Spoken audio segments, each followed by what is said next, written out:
Hello everyone, I am Ghulam Nabi और आज मैं आपको सिखाने जा रहा हूँ प्रेजेंट परफेक्ट टेंस का passive voice. Passive voice grammar बहुत ही आसान। पैसिव वॉइस सुन करके आपको घबराना बिल्कुल नहीं है।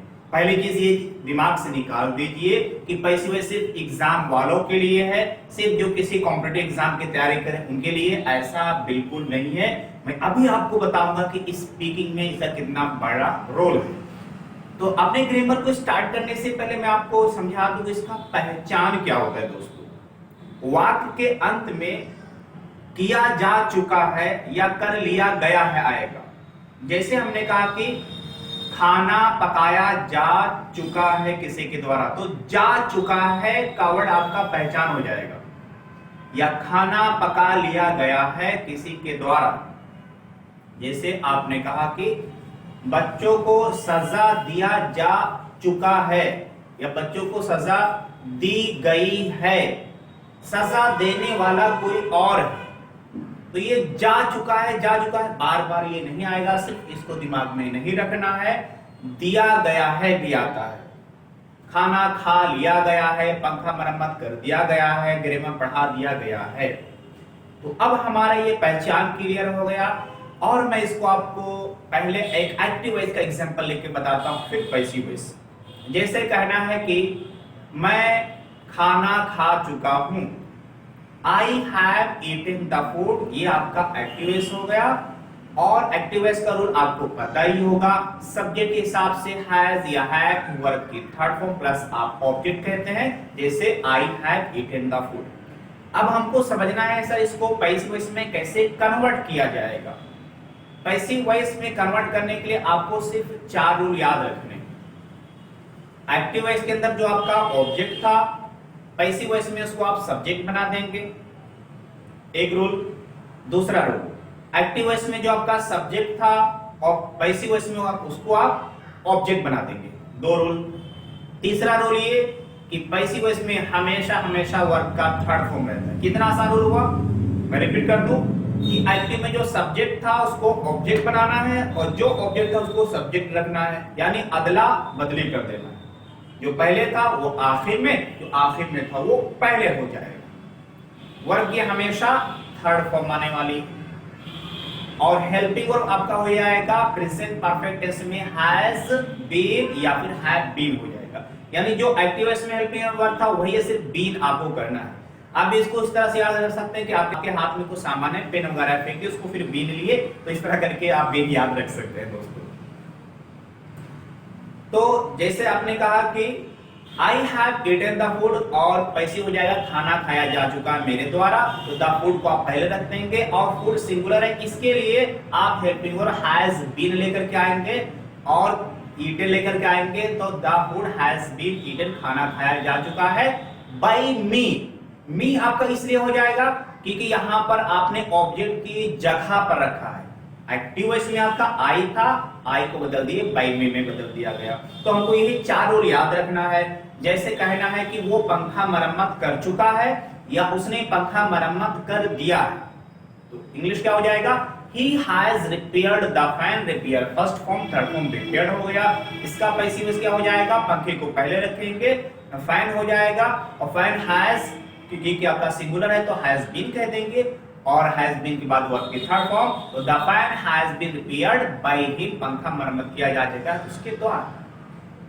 एक सेंटेंस और, he has repaired the fans, यानी एक से अधिक पंखे, एक से ज्यादा पंखे। तो अब क्या हो जाएगा, द फैंस को पहले रखेंगे, तो आपका जो हो गया फैंस हो गया प्लूरल है, तो अब क्या रखेंगे, हैज बीन या हैव बीन।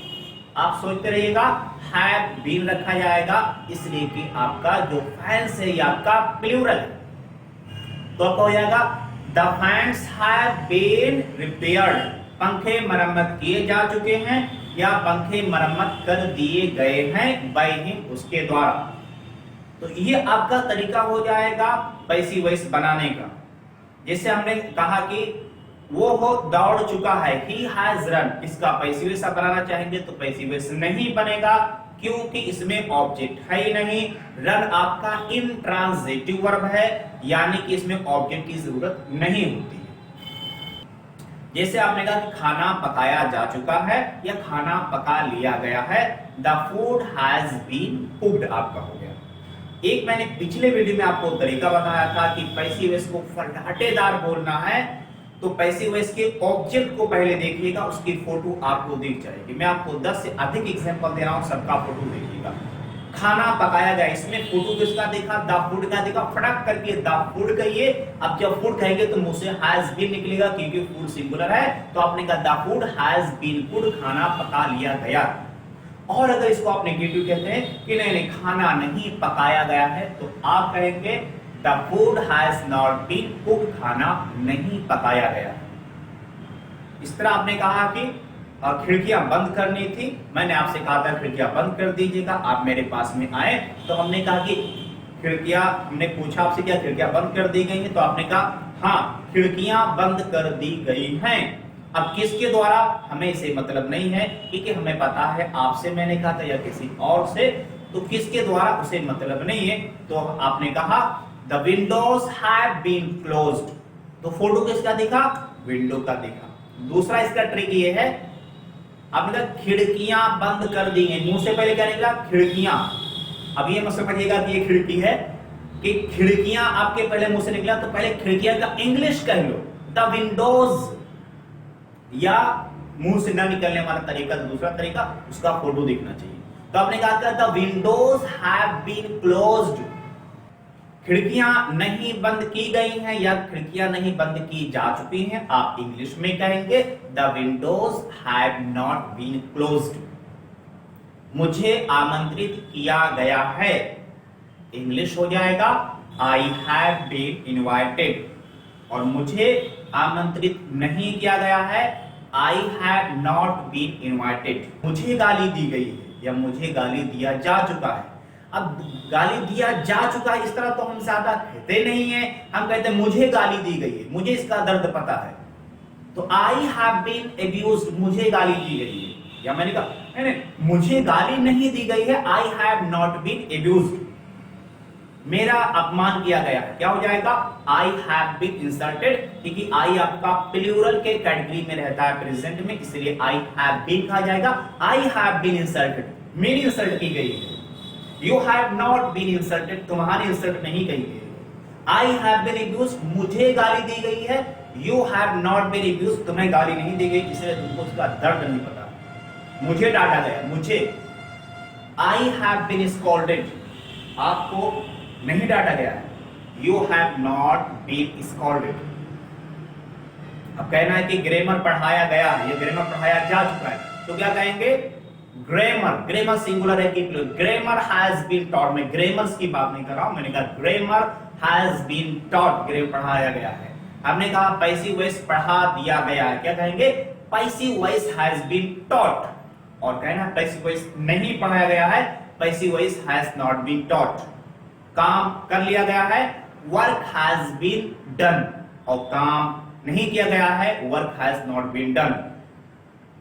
मुझे पीटा गया है, आई हैव बीन बीटन। अगर उन्हें कहना है कि उन्हें डांटा गया है तो क्या हो जाएगा they have been scolded. Photo किसका देखा, उन लोगों का दिखा, तो आपने कहा दे हैव बीन स्कॉल्डेड, उन्हें नहीं डांटा गया है, they have not been scolded. इस तरह प्रैक्टिस करते जाइएगा, आपका फर्राटेदार अंग्रेजी हो जाएगा। अगर आप न्यूज़पेपर पढ़ना चाहते हैं तो बगैर इसके किए हुए आप न्यूज़पेपर पढ़ ही नहीं सकते हैं। किसी एग्जाम की तैयारी कर रहे हैं तो इसके बिना कर ही नहीं सकते हैं। इसका ट्रिक करके देखिएगा, आपके सामने जो कुछ दिख रहा हो, पंखा चालू कर दिया गया है, फोटो किसका देखा, पंखे का, the fan has been switched on, और पंखा फिर देखिएगा पंखा चालू नहीं किया गया है, the fan has not been switched on.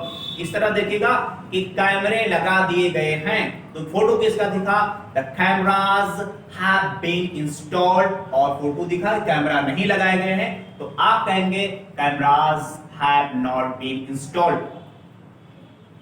तो अब बताइएगा, अब हमको एक सेंटेंस को 6 तरीके से करना बताते हैं दोस्तों। जैसे हमें कुछ कहना है कि मान लीजिएगा ये कहना है कि वो पीटा जा चुका, तो क्या कहेंगे he has been beaten। किसके द्वारा उसको छोड़ दीजिए, by me, by you, by him, by her, वो छोड़ दीजिएगा।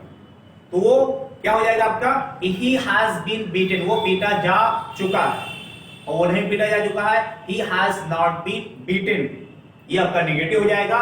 इंट्रोगेटिव में कहेंगे क्या वो पीटा जा चुका है, has he been beaten, ये इंट्रोगेटिव हो गया। और इंट्रोगेटिव नेगेटिव आप कहेंगे क्या वो नहीं पीटा जा चुका है, has he not been beaten, वो क्यों पीटा जा चुका है, why has he been beaten, और वो क्यों नहीं पीटा जा चुका है, why has he not been beaten। इसी 6 तरीके से आपके सेंटेंस बनने वाले हैं दोस्तों।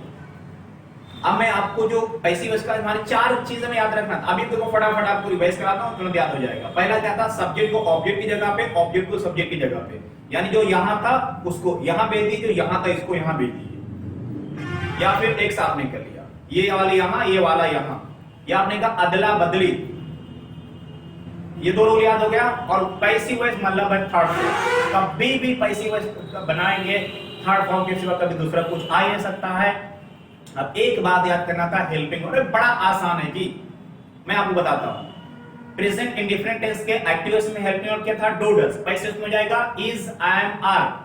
Past indifferent tense active voice में हेल्पिंग वर्ब था डिड, पैसिव में क्या हो जाएगा, वाज या वर। मेरे साथ में आप दोहराते रहिए, रिवाइज करते रहिएगा। फ्यूचर इंडिफरेंट टेंस के एक्टिव वॉइस में हेल्पिंग वर्ब था विल, पैसिव में क्या जाएगा, विल बी हो जाएगा। प्रेजेंट कॉन्टिन्यूअस टेंस में जो आपका हेल्पिंग वर्ब एक्टिव वॉइस में है इज, एम, आर, पैसिव में हो जाएगा is being, I am being, are being. Past continuous tense active voice में हेल्पिंग वर्ब आपका था वाज या फिर वर, पैसिव वॉइस में बस वाज के साथ बीइंग लगाना है या वर के साथ बीइंग लगा देना है। प्रेजेंट परफेक्ट में जो आपका हैज हैव पहले था वही से बीइंग लगा देना है। दोस्तों तो इस तरह हमारे वीडियो में बने रहिएगा, आप कंप्लीटली घर बैठे अंग्रेजी बोलना सीखेंगे, ग्रामर सीखेंगे, आप जहां पर भी हैं आप सीखते रहिएगा। और अगर आप मेरे चैनल पे नए हैं, अगर आपको कुछ नया ट्रिक मिला हो, नया सीखने का मिला हो, तो चैनल को सब्सक्राइब कर दीजिएगा और प्लीज लाइक करना मत भूलिएगा। इससे मैं अपने आप को पाऊंगा कि जो मैं आप लोग स्ट्रगल कर रहा हूं मुझे उसका मिल रहा है। मैं स्ट्रगल तो करता रहूंगा दोस्तों, आज नहीं तो कल, मुझे पता है कि बहुत लोग पसंद करने वाले हैं, बिकॉज जो मेहनत करता है तो वो जाया नहीं जाता है। और चैनल को आपने तो मुझे उम्मीद सब्सक्राइब कर ही दिया होगा, और वीडियो को अपने दोस्तों तक प्लीज शेयर कर दीजिएगा। मैं चाहता हूं कि ज्यादा से ज्यादा बच्चे वीडियो को देख करके अपना नॉलेज ग्रो कर सकें। तो इसी के साथ में thank you very much again, thank you for watching this video.